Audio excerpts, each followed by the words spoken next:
जळगाव जामोद तालुक्यातील घरकुल लाभार्थ्यांवर अन्याय, प्रलंबित हप्ते तात्काळ द्या अन्यथा तीव्र जनआंदोलन छेडणार. शेतकरी आंदोलक प्रकाश भिसे. जळगाव जामोद. विशाल मोरुक बुलढाणा प्रतिनिधी. जळगाव जामोद तालुक्यात शासनाच्या विविध घरकुल योजना अंतर्गत मंजूर झालेल्या शेकडो गरीब आणि गरजू लाभार्थ्यांचे प्रलंबित हप्ते अनेक महिन्यांपासून रखडले असल्यामुळे ग्रामीण भागात तीव्र नाराजी निर्माण झाली आहे. गरीब कुटुंबियांना हक्काचा निवारा मिळावा या उद्देशाने शासनामार्फत विविध योजना राबवल्या जात असल्या तरी प्रत्यक्षात लाभार्थ्यांना निधी वेळेवर मिळत नसल्याने अनेक कुटुंबाचे घरकुल बांधकाम अर्धवट अवस्थेत पडून आहे. या गंभीर प्रश्नावर आवाज उठवत शेतकरी आंदोलक प्रकाश भिसे यांनी जिल्हा परीषद बुलढाणा येथील मुख्य कार्यकारी अधिकाऱ्यांना निवेदने सादर करून तात्काळ हस्तक्षेप करण्याची मागणी केली आहे. या निवेदनात नमूद करण्यात आलं आहे की प्रधानमंत्री आवास योजना ग्रामीण, रमाई आवास योजना, शबरी आवास योजना, यशवंतराव चव्हाण मुक्त वसाहत योजना यासारख्या विविध घरकुल योजनातील लाभार्थ्यांचे पहिला, दुसरा, तिसरा, चौथा हप्ता मोठ्या प्रमाणावर प्रलंबित आहेत. हप्ते वेळेवर न मिळाल्यामुळे अनेक लाभार्थ्यांची घरकुले अर्धवट अवस्थेत पडून आहेत. अनेकांनी खाजगी सावकार किंवा बँकांकडून कर्ज घेऊन बांधकाम सुरू केलं, मात्र शासनाकडून निधी न मिळाल्यामुळे त्यांच्यावर आर्थिक संकट निर्माण झालेलं आहे.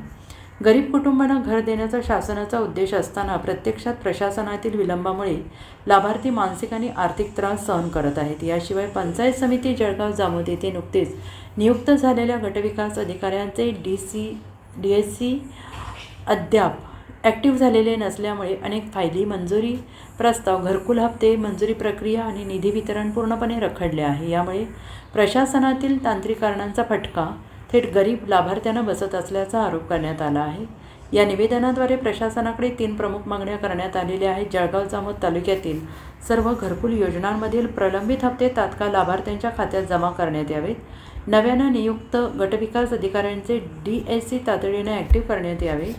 सर्व प्रलंबित घरकुल प्रकरणे तातडीनं निकाली काढून लाभार्थ्यांना न्याय द्यावा. यावेळी प्रकाश विठ्ठलराव भिसे यांनी प्रशासनाला स्पष्ट इशारा देत सांगितले की शासनाच्या योजना कागदावर दाखवून गरिबांना फसवण्याचे काम सुरू असेल तर आम्ही शांत बसणार नाही. घरकुल हा गरिबांचा हक्क आहे, उपकार नाहीत. प्रशासनाने तात्काळ निर्णय घ्यावा अन्यथा लाभार्थ्यांना सोबत घेऊन लोकशाही मार्गाने तीव्र जनआक्रोश आंदोलन उभारले जाईल. या निवेदनावेळी त्यामध्ये अशफाकभाई देशमुख, कार्तिक राऊत, राजेंद्र परिहार आणि विलास तातीर यांनी या मागण्यांना पाठिंबा देत प्रशासनाने तातडीने निर्णय घ्यावा अशी मागणी केली. जळगाव जामोद तालुक्यातील गेल्या 3 महिन्यापासून घरकुल लाभार्थ्यांचे घरकुलाचे काही जणांचे पहिले हप्ते, दुसरे हप्ते, तिसरे हप्ते आणि चौथे हप्ते बरेच महिन्यापासून प्रलंबित आहेत. अनेकांनी घर बांधकामाची सुरुवात केलेली आहे, काही जणांनी कर्ज काढून सुरुवात केलेली आहे, परंतु घराचे हप्ते प्रलंबित असल्याकारणाने त्यांचे घराचे काम हे अपूर्ण अवस्थेत पडलेले आहे. आज त्याच संदर्भात माननीय BDO साहेब यांच्या माध्यमातून जिल्हा परिषदेचे मुख्य कार्यकारी अधिकारी यांना आज निवेदन देण्यात आले आहे की प्रलंबित असलेल्या घरकुलाचे हप्ते तात्काळ टाकण्यात यावे. त्यासोबतच नवीन रुजू झालेले BDO वायाळ साहेब यांची DSC डिजिटल सिग्नेचर सर्टिफिकेट अजूनही तयार झालेली नाहीत, ते सुद्धा तात्काळ सुरू करून ज्या पंचायत समितीच्या अंतर्गत ज्या फायली प्रलंबित आहेत त्या तात्काळ निकाली काढून नागरिकांना न्याय देण्यासंदर्भात ही DSCची साईन डिजिटल सिग्नेचर सर्टिफिकेट तात्काळ ॲक्टिव्ह करण्यात यावे या संदर्भात आज निवेदन देण्यात आले.